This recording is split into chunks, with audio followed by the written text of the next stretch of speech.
Everybody asking how we doing, say we good. Don't need no one to tell me how to live just like they would. It ain't their business but they in it, I don't know why. Revolved around my life after I found another. Analisis perilaku dalam konseling lintas budaya. Strategi konseling lintas budaya. Strategi konseling lintas budaya adalah pendekatan yang digunakan oleh konselor untuk membantu individu dari berbagai budaya dan latar belakang dalam menghadapi masalah dan mencapai kesejahteraan psikologis. Berikut adalah beberapa strategi yang dapat digunakan dalam konseling lintas budaya. Yang pertama yaitu memahami dan menghormati budaya klien. Konselor perlu mempelajari dan memahami nilai-nilai, norma, dan kepercayaan budaya klien. Hal ini membantu konselor dalam menghormati dan menghargai keunikan budaya lain.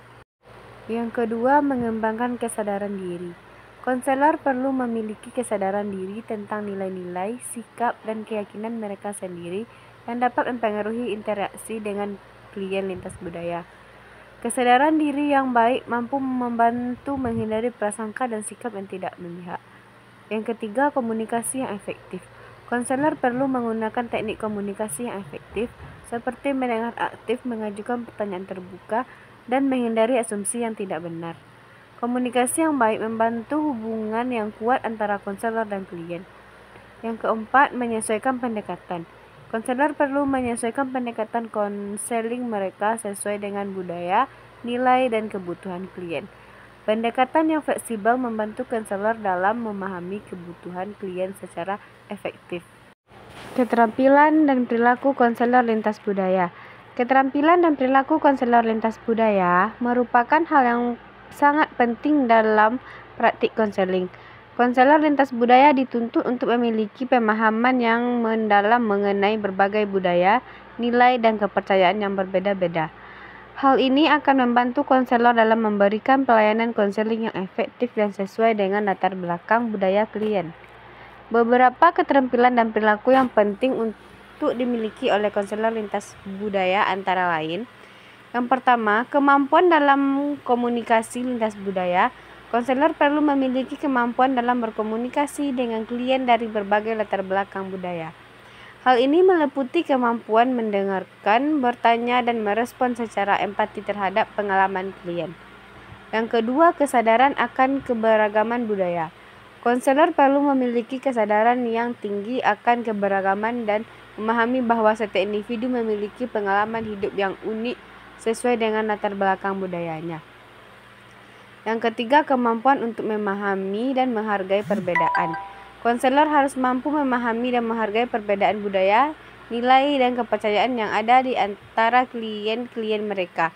Hal ini akan membantu konselor untuk tidak terjebak dalam perspektif atau stereotip yang dapat merugikan hubungan konseling.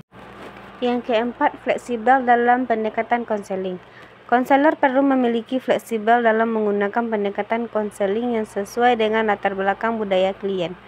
Hal ini meliputi penggunaan strategi dan teknik konseling yang berbeda-beda untuk memenuhi kebutuhan klien dari berbagai budaya. Yang kelima, keterampilan dalam bekerja dengan penerjemahan. Konselor lintas budaya sering kali perlu bekerja dan menerjemahkan untuk berkomunikasi dengan klien yang tidak menggunakan bahasa yang sama.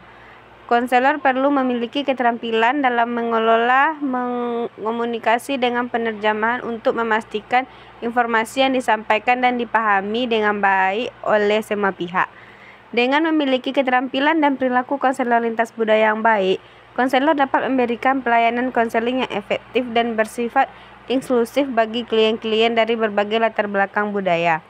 Hal ini akan membantu dalam membangun hubungan konseling yang kuat dan membantu klien dalam mencapai tujuan-tujuan konseling mereka. Yang keenam, mempromosikan keberlanjutan budaya. Konselor dapat membantu klien dalam mempertahankan dan mempromosikan keberlanjutan budaya mereka. Ini bisa dilakukan dengan menghargai dan memperkuat identitas budaya klien. Yang ketujuh, menghargai perbedaan. Konselor perlu menghargai perbedaan budaya dan menghindari mengeneralisasi atau menghakimi. Menghormati perbedaan membantu menciptakan lingkungan yang inklusif dan mendukung bagi klien. Yang kedelapan, mengembangkan pengetahuan budaya. Konselor perlu terus mengembangkan pengetahuan mereka tentang budaya-budaya yang berbeda. Ini melibatkan pembelajaran tentang nilai-nilai, norma, dan praktik budaya yang berbeda. Persyaratan konselor lintas budaya. Seorang konselor lintas budaya harus memiliki pendidikan dan pelatihan yang memadai dalam bidang konseling. Mereka harus memiliki gelar sarjana atau lebih tinggi dalam bidang terkait seperti psikologi, konseling, ataupun pekerja sosial. Selain itu, pelatihan tambahan dalam konseling lintas budaya juga sangat dianjurkan. Konselor lintas budaya harus memiliki pengetahuan yang baik tentang berbagai budaya dan nilai-nilai yang ada di dalamnya. Mereka harus memahami perbedaan budaya, bagaimana hal tersebut dapat mempengaruhi individu dalam konteks konseling. Seorang konselor lintas budaya harus memiliki kepekaan budaya yang tinggi. Mereka harus mampu menghargai dan menghormati keberagaman budaya serta menghindari prasangka atau stereotip yang tidak sehat. Konselor lintas budaya harus memiliki keterampilan komunikasi yang baik. Mereka harus mampu berkomunikasi dengan efektif dan empati dengan individu dari berbagai latar belakang budaya. Keterampilan mendengarkan yang baik juga sangat penting dalam konteks konseling. Pengaruh budaya pada perilaku. Budaya menentukan norma dan nilai-nilai yang diterima dalam masyarakat. Norma adalah aturan yang mengatur perilaku yang diharapkan, sedangkan nilai-nilai adalah keyakinan dan prinsip yang dianggap penting. Norma dan nilai budaya mempengaruhi perilaku individu dalam berbagai situasi. Budaya juga menentukan peran sosial yang diharapkan dari individu dalam masyarakat. Peran sosial adalah kumpulan perilaku yang diharapkan dari individu berdasarkan status dan posisi mereka dalam masyarakat. Budaya mempengaruhi bagaimana individu berperilaku sesuai dengan peran sosial mereka. Budaya mempengaruhi cara individu berkomunikasi dan menggunakan bahasa.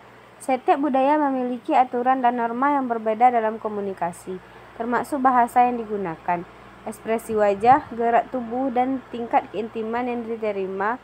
Budaya juga mempengaruhi persepsi individu tentang apa yang dianggap etis dan normal. Setiap budaya memiliki standar moral yang berbeda dalam menilai perilaku yang benar atau salah. Individu cenderung mengikuti nilai-nilai etis dan moral yang dianut oleh budaya mereka.